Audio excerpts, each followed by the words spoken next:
Hare Krishna, so we are studying Transcendental Teachings of Prahlada Maharaj. It's a book by His Divine Grace, Srila A.C. Bhaktivedanta Swami Prabhupada, page number 1.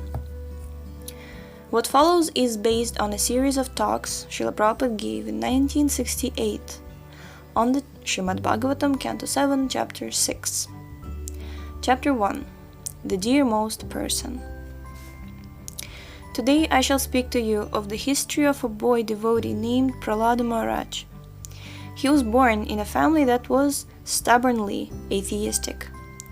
There are two kinds of men in this world, the demons and the demigods. What is the difference between them? The main difference is that the demigods, or godly persons, are devoted to the Supreme Lord, whereas the demons are atheistic. They do not believe in God because they are materialists. These two classes of men always exist in this world. At the present moment, due to the age of Kali, age of quarrel, the number of demons has increased, but the classification has existed since the beginning of creation. The incident I am narrating to you occurred very, very long ago, a few million years after the time of creation. Prahlada Maharaj was the son of the most atheistic person and the most materially powerful as well. Because the society was materialistic, this boy had no opportunity to glorify the Supreme Lord. The characteristic of a great soul is that he is very eager to broadcast glorification of the Supreme Lord. Lord Jesus Christ, for example, was very eager to broadcast the glorification of God, but demoniac people misunderstood him and crucified him. When Prahlada Maharaj was a 5-year-old boy, he was sent to school. As soon as there was a recreation period, when the teacher was away, he would say to his friends, "My dear friends, come on, we shall speak about Krishna consciousness." This scene is related in the Srimad Bhagavatam, 7th Canto, 6th Chapter. The devotee Prahlada says, "My dear friends, this is the time, in this young age, to prosecute Krishna consciousness." His little friends reply, "Oh, we shall now play, why take up Krishna consciousness?" In answer to this, Prahlada Maharaj says, "If you are intelligent, then you must begin Bhagavata Dharma from childhood." The Srimad Bhagavatam offers Bhagavata Dharma, or the process leading to scientific knowledge about God. Bhagavata means the Supreme Personality of Godhead, and Dharma means regulative principles. This human form of life is very rare. It is a great opportunity. Therefore, Prahlada says, "My dear friends, you are born as civilized human beings, so although your human body is temporary, it is the greatest opportunity. No one knows the length of his life. It is calculated that in this age the human body may live up to 100 years. 100 years, right? But as the age of Kali advances, duration of life, memory, mercy, religiousness, and all other such assets decrease. So no one has any assurance of long life in this age. Still, although the human form is temporary, you can achieve the highest perfection of life while in this human form. What is that perfection? To understand the all-pervading Supreme Lord. For other life forms, this is not possible. By the gradual evolutionary process, we come to this human form, so it is a rare opportunity. By nature's law, a human body is ultimately given to you so that you can promote yourself in spiritual life and go back home, back to Godhead. The ultimate goal of life is Vishnu, or Krishna, the Supreme Personality of Godhead.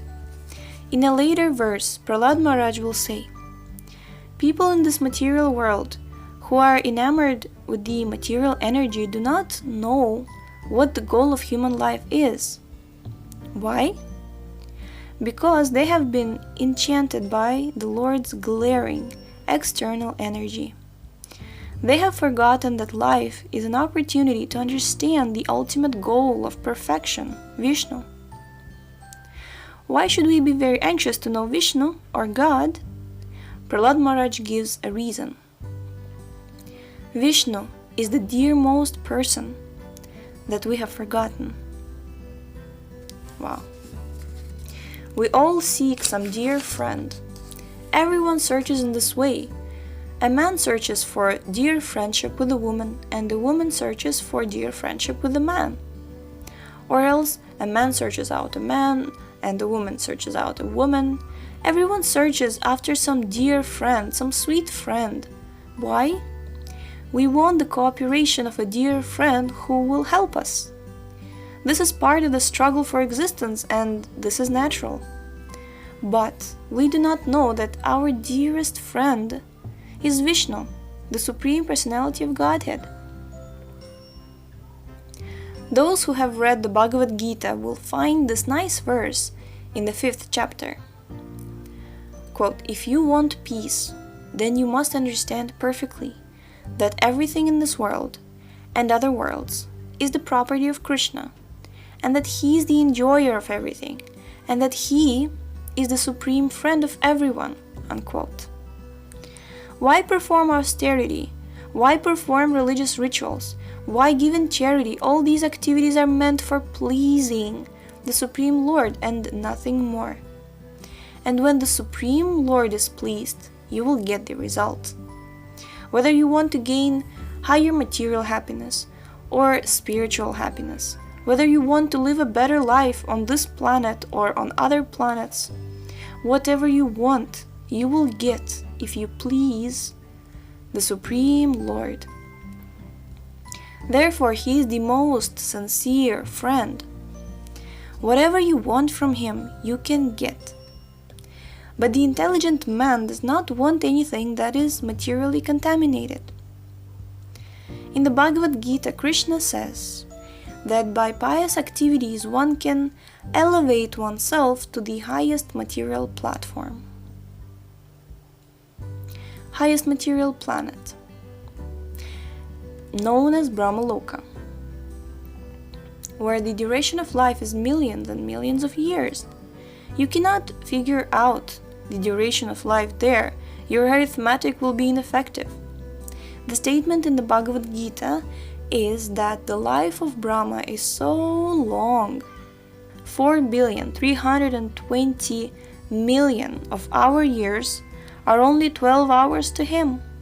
Krishna says, whatever position you want, beginning from the ant right up to Brahma, you can have. But the repetition of birth and death will be there. However, if you, by practicing Krishna consciousness, come to me, then you don't have to come back to this miserable material condition. Prahlada Maharaj says the same thing. We should search for our dearmost friend, Krishna, the Supreme Lord. Why is he our dearest friend, dearmost? By nature, he is dear. Now, what do we consider the dearmost thing? Have you analyzed? You yourself are the dearmost thing. I'm sitting here, but if there is a fire alarm, I shall at once take care of myself. How can I save myself? We forget our friends and even our relatives. Let me save first of all myself. Self-preservation is the first law of nature. In the grossest sense, the word Atma, self, refers to the body. In the subtler sphere, the mind or intelligence is the Atma. And in the real sense, Atma means the soul. In the gross stage, we are very fond of protecting and satisfying the body. And in a subtler stage, we are very fond of satisfying the mind and intelligence. but above the mental and the intellectual planes, where the atmosphere is spiritualized, we can understand I am not this mind, intellect. Intellect, our body. Aham Brahmasmi, I am spirit, part and parcel of the Supreme Lord. That is the platform of real understanding. Prahlada Maharaj says that of all living entities, Vishnu is the supreme well-wisher. Therefore, we are all searching for him. When a child cries, what does he long for? His mother. But he has no language to express this. By nature, he has his body born of his mother's body, so there is an intimate relationship with the mother's body. The child won't like any other woman. The child cries, but when the mother, the woman who is the child's mother, comes and picks him up, at once he is pacified. He has no language to express all this, but his relationship with his mother is a law of nature. Similarly, by nature we try to protect the body. This is self-preservation. It is a natural law of the living entity, just as eating is a natural law and sleeping is a natural law. Why do I protect the body? Because within the body is the soul. What is this soul? The soul is a part of the Supreme Lord. As we want to protect the hand or the finger, because it is a part of the whole body, similarly we try to save ourselves because this is the defending process of the Supreme. The Supreme does not need defense, but this is a manifestation of our love toward Him, which is now perverted. Wow, goodness gracious. Can we all read this again? This is just so... You see, this is what happens. I'm going to repeat that again because it again dawns upon me that every time... I remember reading this book a year ago and I was thinking that this is just short and super sweet book. And I had few very strong impressions from this book, but after some time I couldn't remember what exactly. So this was definitely one of them. That as we want to protect the hand or the finger because it is a part of the whole body, similarly, we try to save ourselves because this is the defending process of the Supreme. The Supreme does not need defense, but this is a manifestation of our love toward Him, which is now perverted. The finger and the hand are meant to act in the interests of the whole body.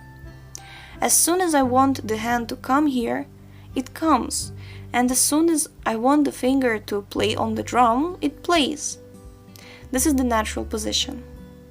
Similarly, we are searching for God to dovetail our energy in the service of the Supreme. But under the spell of the illusory energy, we do not know it. That is our mistake. Now, in human life, we have an opportunity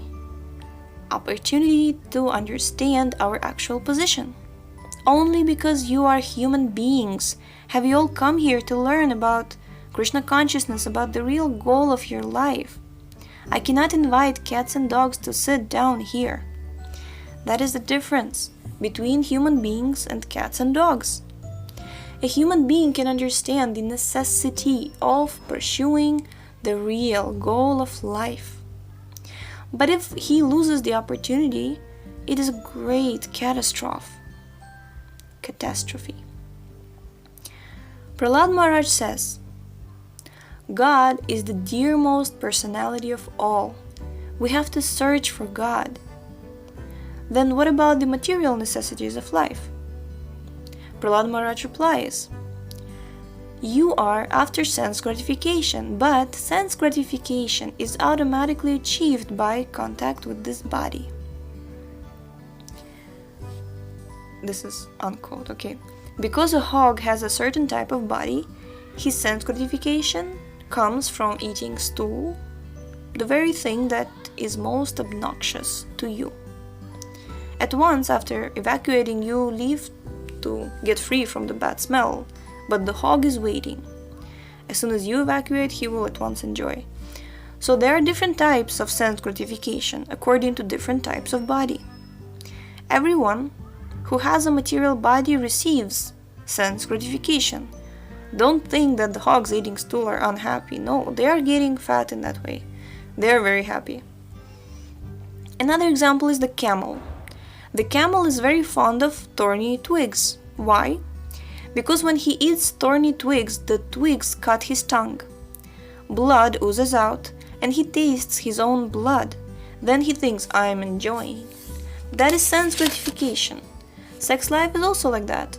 We take our own blood and we think we're enjoying. This is our foolishness. The living entity in this material world is a spiritual being. But because he has a tendency to enjoy, to exploit the material energy, he has contacted a body. There are 8,400,000 species of living entities, each with a different body, and according to the body, they have particular senses with which they enjoy a particular type of pleasure. Suppose you are given thorny twigs to eat. Ladies and gentlemen, here is very nice food. It is certified by the camels. It is very good. Would you like to take it? No, what nonsense are you offering me? Because you have a different body from the camel, you have no taste for thorny twigs. But if you offer them to a camel, he will think it is a very nice meal. Now, if the hogs and camels can enjoy sense gratification without great struggle, why not we human beings?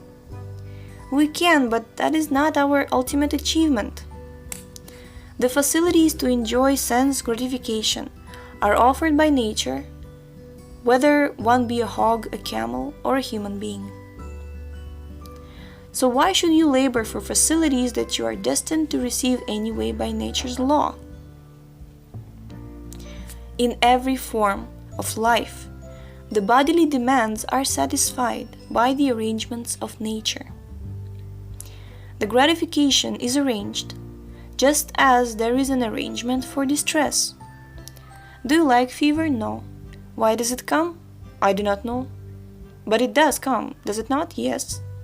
Did you try for it? No. So how does it come? By nature. That is the only answer. And if your misery comes by nature, your happiness will also come by nature. Don't bother about it. That is the instruction of Prahlada Maharaj. If you receive miseries of life without effort, you will similarly achieve happiness without effort. Then what is the real purpose of the human form of life? Cultivating Krishna consciousness. Other things will be obtained by nature's law, which is ultimately God's law. Even if I don't try, I will be supplied with whatever I am to achieve because of my past work and my particular type of body. Your real concern, therefore, should be to seek out the highest goal of human life. Yeah, we have concluded chapter 1. Tomorrow we shall start chapter 2, entitled We Are Spoiling Our Lives. Jai.